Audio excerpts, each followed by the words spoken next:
ଆପଣଙ୍କ ମଦ ନିବାରଣ ହେବ ବୋଲି ଗଣଶିକ୍ଷା ମନ୍ତ୍ରୀ କହିଲେ, କିନ୍ତୁ ଏକ୍ସାଇଜ ମନ୍ତ୍ରୀ ତାକୁ ପରବର୍ତ୍ତୀ ଅବସ୍ଥାରେ ଖଣ୍ଡନ କଲେ। ଏଇଭଳିଆ ଅନେକ ନଜିର ଦେଖାଗଲାଣି। ଆମେ ଗୋଟେ ଦୃଢ଼ ବିରୋଧୀ ଦଳ ହିସାବରେ ବିଜୁ ଜନତା ଦଳ ସରକାରଙ୍କୁ ଚେତାଇବ ଏବଂ ଶାଣିତ ଆକ୍ରମଣ ହେବାଟା ସୁନିଶ୍ଚିତ। ଏହାର କୌଣସି ଦ୍ୱିମତ ନାହିଁ। ମାସିକ ଭିତରେ କୌଣସି ରାଜ୍ୟ ସରକାର ପରଫର୍ମାନ୍ସକୁ ଜଜ୍ କରାଯାଇ ନପାରେ, କି ସମୟ କମ୍, ବଜେଟ୍ ବି ଆଣିନାହାନ୍ତି।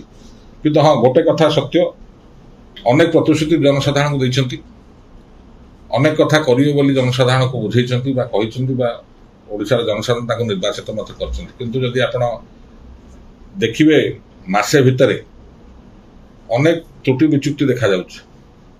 ଏବଂ ବିଜୁ ଜନତା ଦଳ ତରଫରୁ ଆମେ କହିଛୁ, ଆମେ ଗୋଟେ ଗଠନମୂଳକ ବିରୋଧୀ ଦଳର ଭୂମିକାରେ ରହିବୁ।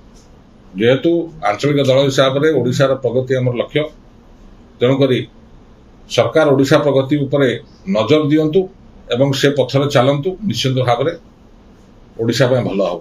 ଯଦି ସେ ପଥରୁ ସେ ବିଚ୍ୟୁକ୍ତି ହେବେ, ନିଶ୍ଚିତ ଭାବରେ ଆମେ ଗୋଟେ ଦୃଢ଼ ବିରୋଧୀ ଦଳ ହିସାବରେ ବିଜୁ ଜନତା ଦଳ ସରକାରଙ୍କୁ ଚେତାଇବ ଏବଂ ଶାଣିତ ଆକ୍ରମଣ ହେବାଟା ସୁନିଶ୍ଚିତ। ଏହାର କୌଣସି ଦ୍ୱିମତ ନାହିଁ।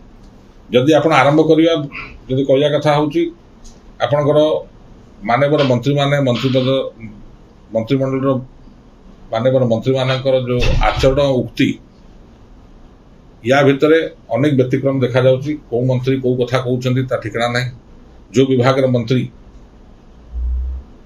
ସେ ବିଭାଗ କଥା ନ କହିକି ଅନ୍ୟ ବିଭାଗ କଥା କହୁଛନ୍ତି ଏବଂ ପରବର୍ତ୍ତୀ ଅବସ୍ଥାରେ ସେ ବିଭାଗ ମନ୍ତ୍ରୀ ମଧ୍ୟ ତାକୁ ଖଣ୍ଡନ କରୁଛନ୍ତି, ଯାହାଦ୍ୱାରା ସ୍ପଷ୍ଟ ଜଣାପଡ଼ୁଛି କି ନୂଆ ମନ୍ତ୍ରିମଣ୍ଡଳରେ ମାନ୍ୟବର ମନ୍ତ୍ରୀମାନଙ୍କର ଭିତରେ କୌଣସି କୋର୍ଡିନେସନ୍ ନାହିଁ, ସମନ୍ୱୟତା ନାହିଁ। ତ ବିଭିନ୍ନ ସମୟରେ ଆପଣ ବିଭିନ୍ନ ଷ୍ଟେଟମେଣ୍ଟ ବିଭିନ୍ନ ମନ୍ତ୍ରୀଠାରୁ ଶୁଣୁଥିବେ। ଦରକାର ପଡ଼ିଲେ ମଧ୍ୟ ସେ ଅନ୍ୟ ବିଭାଗର କଥା ମଧ୍ୟ ସେ କହୁଛନ୍ତି, ଯେଉଁଟା କେବଳ ମାନ୍ୟବର ମୁଖ୍ୟମନ୍ତ୍ରୀଙ୍କ ଅଧିକାର ଅଛି କି ସେ ସମଗ୍ର ସରକାର ଉପରେ ବା ସବୁ ବିଭାଗ ଉପରେ କହିପାରିବେ। କିନ୍ତୁ ଗୋଟେ ମାନ୍ୟବର ମନ୍ତ୍ରୀମାନେ ଯାହା ଇଚ୍ଛା ତାହା କହୁଛନ୍ତି ଏବଂ ପରବର୍ତ୍ତୀ ଅବସ୍ଥାରେ ବିଭାଗୀୟ ମନ୍ତ୍ରୀ ମଧ୍ୟ ଖଣ୍ଡନ କରୁଛନ୍ତି। ଉଦାହରଣ ସ୍ୱରୂପ ଆପଣଙ୍କ ମଦ ନିବାରଣ ହେବ ବୋଲି ଗଣଶିକ୍ଷା ମନ୍ତ୍ରୀ କହିଲେ, କିନ୍ତୁ ଏକ୍ସାଇଜ ମନ୍ତ୍ରୀ ତାକୁ ପରବର୍ତ୍ତୀ ଅବସ୍ଥାରେ ଖଣ୍ଡନ କଲେ। ଏଇଭଳିଆ ଅନେକ ନଜିର ଦେଖାଗଲାଣି। ତାପରେ ସମସ୍ତେ ଜାଣିଛନ୍ତି, ମହାପ୍ରଭୁଙ୍କ ରଥଯାତ୍ରାରେ ଯେଉଁଭଳି ଘଟଣା ଘଟୁଛି, ସରକାର କେତେବେଳେ କେଉଁ କଥା କହୁଛନ୍ତି, ଫେର ପଛଘୁଞ୍ଚା ଦେଉଛନ୍ତି, ଫେର ତାକୁ ଆଣିକି କରୁଛନ୍ତି। ତେଣୁକରି ଏ କଥା ଉପରେ ବଖାଣିବା ଆବଶ୍ୟକତା ନାହିଁ। ସମସ୍ତେ ଜାଣୁଛନ୍ତି କିଭଳି ଭାବରେ ଘଟଣା ଘଟି ଚାଲିଛି। ଏବଂ ସବୁଯାଏ ବଡ଼ କଥା ହେଉଛି କି ମାସେ ହେଇଗଲା କି ରାଜ୍ୟ ସରକାର ବର୍ତ୍ତମାନ ଏଜି ଆପଏଣ୍ଟ କରିପାରିଲେ ନାହିଁ। ଆଟର୍ଣ୍ଣି ଜେନେରାଲ ଯଦି ନ ହେବ, ତାହେଲେ ଆପଣଙ୍କର ସରକାରୀ ତହବିଲର ଯେଉଁ କେସ୍ ଗୁଡ଼ା ରହିଛି ବା ସରକାରଙ୍କ ତରଫରୁ ଯେଉଁ ପକ୍ଷ ରଖାଯିବା କଥା କୋର୍ଟରେ ବିଭିନ୍ନ କେସ୍ରେ ସେଟା ରଖାଯାଇପାରୁନାହିଁ।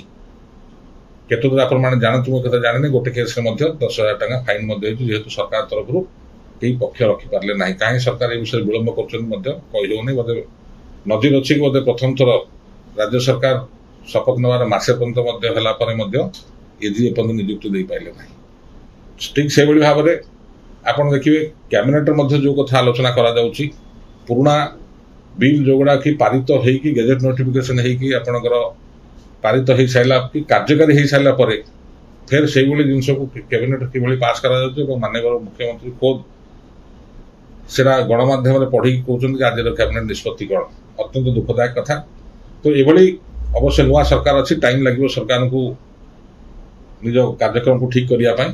କିନ୍ତୁ ଯେତିକି ବର୍ତ୍ତମାନ ସୁଦ୍ଧା ଆଖି ଆଗକୁ କଥା ଆସୁଛି, ଏହାଦ୍ୱାରା ସ୍ପଷ୍ଟ ଜଣାପଡ଼ୁଛି ସରକାର ଗୋଟେ ସମନ୍ୱୟ ଅଭାବରୁ ବା ସମନ୍ୱୟ ରକ୍ଷା ନ କରାଯାଇ ସରକାର ବର୍ତ୍ତମାନ ସୁଦ୍ଧା ଚାଲିଛି। ଏବଂ ଖାସ କରି ଯେଉଁ ନିର୍ଣ୍ଣୟମାନେ ନିଆଯାଉଛି, ସରକାର ଯେଉଁ ନିଷ୍ପତ୍ତି ବା ନିର୍ଣ୍ଣୟ ନେଉଛନ୍ତି, ତା ଦେହରେ ତ୍ରୁଟି ବିଚ୍ୟୁକ୍ତି ଦେଖାଯାଉଛି।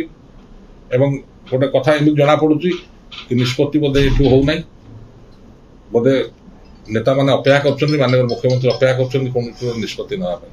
ତ ବର୍ତ୍ତମାନ ପ୍ରଥମ ମାସ ହେଇଛି ଏବଂ ଭାରତୀୟ ଜନତା ପାର୍ଟି ତ ସଦାବେଳେ କୁହାହେଉଛି କି 100 ଦିନ, ତ 100 ଦିନ ପର୍ଯ୍ୟନ୍ତ ଅପେକ୍ଷା କରିବା। 100 ଦିନରୁ 30 ଦିନ ଗଲା, ଆଉ 70 ଦିନ ରହିଲା।